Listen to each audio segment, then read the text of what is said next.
Welcome to the channel.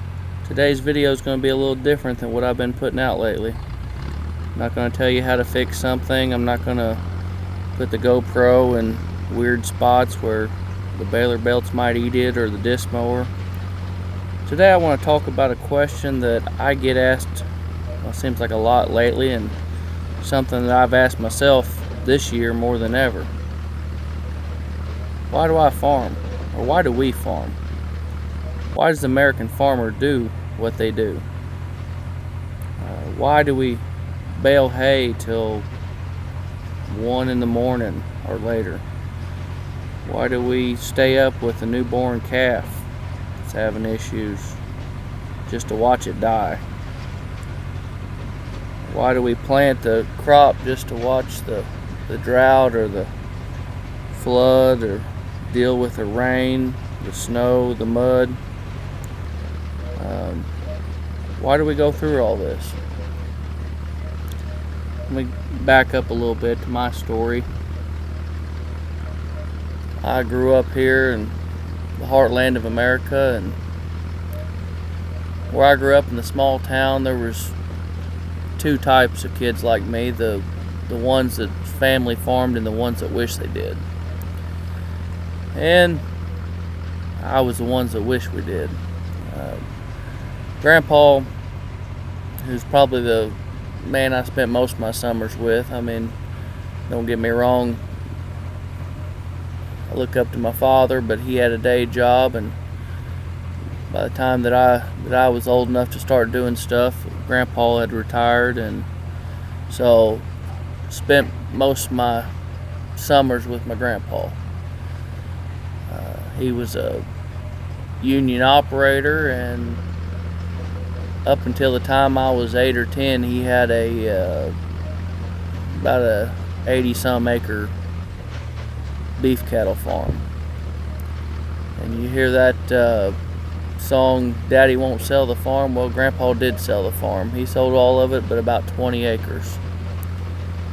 I cried and pleaded with him and would have cussed if I knew how, but he decided that he'd worked all those years and it was enough. He didn't need any more. But I always wish that my family had farmed a little bit more like some of the other ones did around. But I looked up to my grandpa, and although there at last we wasn't as big into it as he was years ago, that's where I spent most of my childhood, is around the old farmers in this small town. And if you ever saw the kid with John Deere cap and bib overalls, that was me. I could sit for hours and listen to my grandpa and them old guys tell stories about farming and running equipment, and I could sit for hours and listen to them talk about that stuff, and that was one of my favorite things to do. I just get lost listening to them old guys tell stories. So,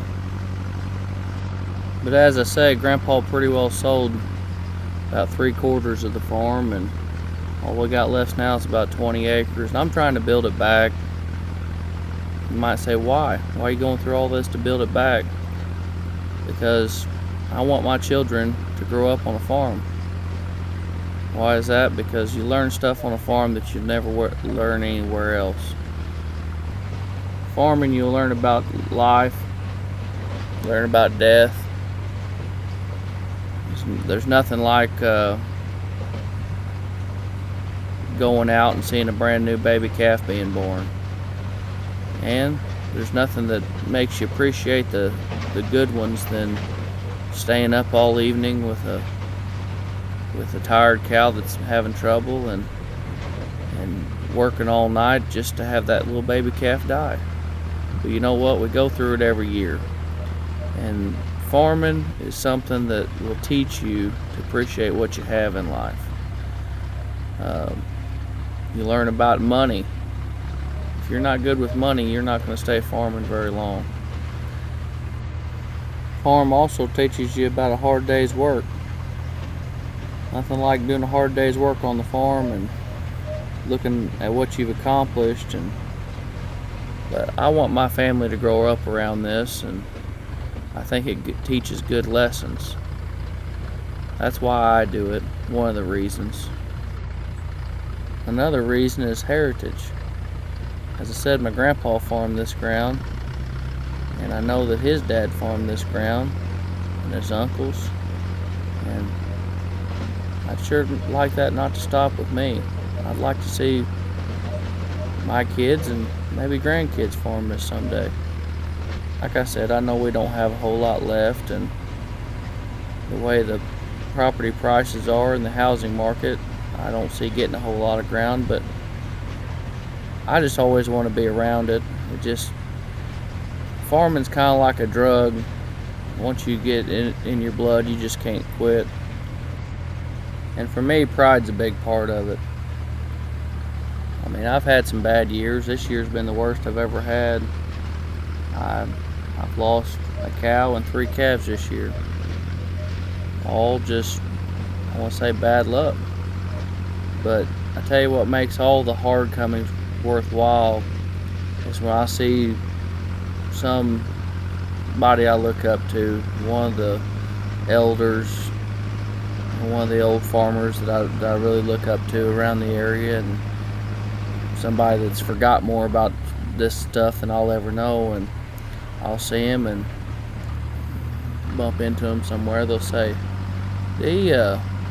boy, your hay ground over there is sure looking good. What'd you do over there? Or they'll say, man, you got your cows up in shape. Boy, they ought to go through this winter good. They're really looking good.